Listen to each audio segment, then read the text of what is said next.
La capacité annuelle maximale de 450 000 tonnes de fret du port de Nogent est actuellement monopolisée par une seule société, le groupe Soufflet.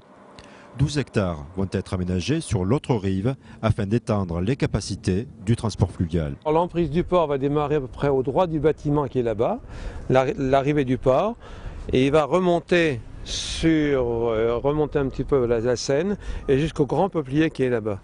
Et donc la zone portuaire à terme sera également embranchée fer.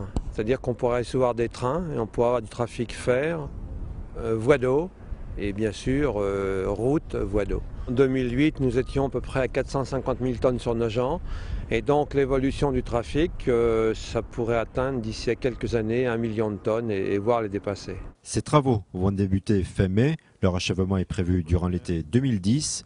Sur ce nouveau site, il n'y aura pas de silos, mais juste des containers sur 3 niveaux. Après leur transport par route ou voie ferrée, ceux-ci pourront être transférés par péniche de 1000 tonnes jusqu'au Havre ou le nord de l'Europe. Disons que nous avons pas mal de personnes, d'entreprises qui attendent après ce port, donc je pense qu'effectivement, dès qu'il va être pouvoir utiliser, il sera utilisé effectivement. On a déjà pas mal de carriers qui aujourd'hui vont charger à Bray alors qu'ils pourraient les charger à Nogent. La ville de Nogent participe à hauteur de 20% sur les 12 millions d'euros d'investissement, mais pour le maire, tout le département devrait profiter de cet aménagement. Par exemple, comme Meffro Roue France pourra demain utiliser le port de Nogent-sur-Seine, devenu le port de l'Aube. Ça conforte des entreprises, ça leur permet d'alléger leurs charges au niveau des transports, et qui dit charge allégée dit emploi préservé.